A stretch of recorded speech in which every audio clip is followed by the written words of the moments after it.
Hello, everyone, and welcome to the Wills, Women, and Wealth podcast, where we lead you holistically from overwhelmed to empowered through estate planning. I am Elsa W. Smith, your Maryland estate planning attorney and the host of Wills, Women, and Wealth. This is a podcast for women who value their health, their wealth, and the legacies that they are creating. Each episode is going to bring you interviews in the areas of finance, law, mental, physical health, and more. I'll also share educational episodes that answer your questions on wills and estate planning topics. Now, if you're catching this on the replay, I welcome you to leave a comment and let us know if you like the show. This and all future episodes will be available on YouTube, Spotify, Google Podcasts, as well as Apple Podcasts. Today's episode is going to be different than others that you've seen me do, where I interview guests or answer some of your estate planning and probate questions. I am blessed to celebrate another birthday this month. And in so doing, I can't help but reflect on the past year and what I've accomplished. This look back exercise, it helps me to think about where I want to be. My hope is that in sharing my personal thoughts with you, my Wills, Women, and Wealth community, the hope is twofold. One, it allows me to reside in a place of gratitude.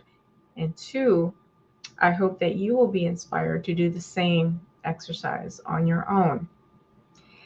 Now, when clients meet with me, I encourage them to be vulnerable. I create a safe space for them to share their dreams, their hopes, and their concerns. Believe it or not, reflecting and then planning ahead are related to estate planning, I promise. Now, I know it sounds a bit cliche, but a year may bring about a lot of change. I've been reminding myself of that a lot lately. And frankly, I used to just, roll my eyes whenever I heard that cliche. But the past year really has made me realize it. I fully believe that God is continually imparting lessons to me, and that among those, are trying circumstances that occasionally recur until I learn the lesson. I'm not sure if that's the reason why we as a society have gone through everything that we've gone through in the past, 2 to 3 years. But now I do feel more optimistic than ever. So I wanted to share just 7 life lessons, 7 lessons I've learned or have been reminded of during this last year. So the first one is that the path of life is neither straight nor a ladder to climb. Now, Sheryl Sandberg, and I'm sure many of you know who I'm talking about, famously said, and I'm going to read a quote from her, that ladders are limiting. People can move up, down, or on or off. The jungle gym model benefits everyone, but especially women who might be starting careers, switching careers, getting blocked by external barriers, or re-entering the workforce after taking some time off. And while being interviewed, I've often shared that my career path was not straight. So when I came across Sandberg's quote, it reaffirmed what I knew, that as long as I am moving forward, as long as I am growing, as long as I am seeking new challenges, the fact that my path, 1, isn't straight, or 2, doesn't resemble the path of the woman next to me, is no consequence, because the goal is not to compete with the woman next to me. The goal is to be the best version of myself and do what I can to work towards that every single year. The next lesson is you attract what you are. In other words, you put out into what you put out into the world is what's going to come back to you. I'll be quite frank. I desire to be an authority on and an advocate for estate planning. My mission is to empower women through estate planning. Being clear about those things allows me to be selective about the activities that I engage in and the associations to which I belong. That means that I've had to say no to some things, and I'm really okay with that. Saying no to some things allows you to have the space to welcome the things that you say yes to, those things that are aligned with your purpose. No is not only powerful, but it's a complete sentence. The third lesson, self-worth and net worth are connected. Here's what I mean. Self-worth is how much you value yourself and what you think about yourself, right? While your self-worth is not your net worth, how you feel about yourself can impact your bottom line. Remember, your self-worth determines what you think you deserve in life. So if you have a poor opinion about yourself, you won't feel worthy of receiving wealth. Conversely, if you think highly of yourself, you'll believe that you are worthy of abundance. Now, let me say that it took me, and I can fairly say, a number of dear friends that I know, a long time to come to that realization. Over the last year, I've met people who have said to me that they don't have enough to create an estate plan. What they fail to recognize is that estate planning is about protecting your quality of life while you're still here, as well as directing what happens to your assets when you are gone. So if you agree with that statement, then my next question is, are you not worth protecting? Is your health not worth protecting? If your answer is no, or not right now, ask yourself why not. So much of us, we do so much for others that we fail to value ourselves. I have been especially sensitive to this issue as it relates to minority communities or communities of color. Because for decades, the estate planning, like marketing industry, if you will, has not really targeted people of color. So the implied message is that estate planning isn't for you, and you are not worth protecting. I'll make it personal. The message is that I am not worth protecting. That's harsh, I know. But I challenge anyone to tell me otherwise. I believe that years of systemic racism and the business of slavery itself have contributed to present day feelings of a lack of self-worth. I told you this was going to be personal. So it is against this, harsh backdrop that I have endeavored to reach out to communities of color to convey the importance of estate planning, That's why I have the podcast. That's why I speak to community groups and engage the public whenever and wherever I can, because I take this very, very seriously. The fourth lesson is that life gives us what we ask for. Now, if you say that you want to grow, be specific. Growth may mean leaving certain situations behind that are not compatible with the person that you are developing into. You may be pruned of relationships and associations that would only hinder your personal growth. Now, as a professional, I am not ashamed to share it with you that there have been many times that I have felt unqualified, but divine purpose has qualified me. And even in unfamiliar places, I prosper. I am fully aware that growth is uncomfortable, but I'm willing to be comfortable in that discomfort. If you are asking for ways to provide greater security for your family, at least be open to having a conversation with an estate planning attorney and a financial advisor. You may have followed me on this podcast and social media in general, learning from the free educational content that I put out. You've downloaded resources from our website, but you've not taken, that next important step to get started.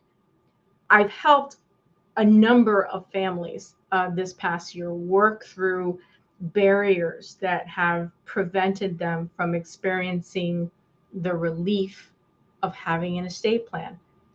Those moments, each and every one of them, brought me joy. Life has given me more of that kind of joy this past year, and I am eternally humbled and grateful. Are you asking too little in your life or from your life? Are you asking too little of yourself? Be bold and ask for more, because more is waiting for you. The fifth lesson: a leader leaves a legacy. Now, I am reminded of the awesome responsibility that comes when you are in a position of leadership. I ask myself, am I forging a path where there was none? Am I leaving a blueprint for others to follow? One of my joys this past year has been to serve as the chair of the Estate and Trust Law Section's Diversity, Equity, and Inclusion Committee. Just as I have benefited from the leadership of my predecessors, so too must I have focused goals, record our processes, and make a space for others to flourish. And be prepared to pour into them when the time comes, right? So estate planning, of course, has a lot to do with leaving a legacy. And I often ask my clients, what is the legacy that you're leaving or that you want to leave? Part of it involves writing it down, putting it on paper so that it becomes real, right? Making a blueprint for others to follow, right? And hopefully, again, as it relates to estate planning, that others will follow your lead and create an estate plan of their own if they've not done so already. The sixth lesson that I've learned is, or been reminded of, is to trust the process. It's all working for my good. During this past year, I've had to repeat this to myself several times per week and sometimes several times a day. and to this end, I have to, I've learned to embrace a growth mindset. So a growth mindset it's the idea that I have the power to change and improve. When I have a growth mindset, I focus more on my progress than the current results, whatever they may be. I believe that I can be better and I can reach my goals with practice. We as attorneys, we are practitioners, right? We are constantly learning, growing, and evolving. Therefore, I'm going to be more patient, even when, I am not where I want to be. I'm still growing. And thank goodness, because if I'm not growing, that means that I'm dying, right? So, the other thing with respect to having, to trusting the process and how we get there is to concentrate on things that you can control. There's a quote that I came across before the podcast is if it's out of your hands, it deserves freedom from your mind too. So that gentle reminder is quite soul inspiring because it guides me to focus on things that I can control. During the past year, I've had to remind myself that I can't control everything, and at some point I have to be content that I did everything I could in a certain situation. So for example, I can guide prospective clients. I can suggest the best course of action. But if they refuse to follow that advice or just do something else, there's little really that you can do. But what I do know is that I'm not going to let that deter me from my message and from my mission. Why? Because I know that my message is getting through to others and that my efforts, are in promoting estate planning are working because I see it in the clients I do have. I see it in the lives that I'm changing. I see it every time, a light bulb goes off. So, at some point you just have to let go, right? And again, in trusting the process, in every failure, look for the lesson, right? It's natural to fear loss or setbacks, but when you see them as an opportunity, as a lesson to learn, what is the lesson? Is what I am asking myself and what I have asked myself. What's the lesson here? What am I supposed to learn? You can bounce back from failure and gain experience. Each failure either shows you which way doesn't work or builds your strength for future success, right? Your failures are, might be inevitable, but you can make full use of them for your own growth. So this past year has taught me to be more patient with myself when I've had a setback. So doing so has allowed me to become even more resilient. I believe resiliency is one of my superpowers. Resiliency and my faith, my second superpower, are the tools that really have sustained me for what will soon be 53 journeys around the sun. And then the seventh and last lesson is to celebrate the wins, right? My fellow type A's in the audience really are going to relate to this one. We work so hard that we neglect to stop and enjoy our successes. I've learned to be even more intentional this past year about doing just that. We do ourselves a disservice by brushing off this exercise as merely boasting. As women, we face societal expectations, antiquated though they may be, of being modest, and we are encouraged to kind of downplay our achievements, mind you, in certain circles. Some of us deal or have dealt with imposter syndrome, and I had a guest on my show who is an imposter syndrome expert, and we discussed this at length. So I encourage you to go back and listen to my interview with Maureen Zapala. Celebrating my wins helps me to build confidence in myself and my abilities. It reminds me of what I'm capable of achieving. Now, you may think, she doesn't need any confidence, booster, she's a lawyer. You'd be wrong. Our profession comes with high levels of stress. And when you run your own business on top of the fact that you're an attorney, that just adds to the stress level. So that leads me to my next point. Celebrating my wins also reduces my stress levels. When I take time to acknowledge my accomplishments, it gives me a sense of satisfaction and fulfillment, which can also help me to feel less stress. And the last point under trusting the process is that celebrating the wins improve your mental health. And I know for a fact that celebrating my wins has had a positive impact on my mental as well as spiritual health. It has helped me feel more positive and optimistic about my life and my future.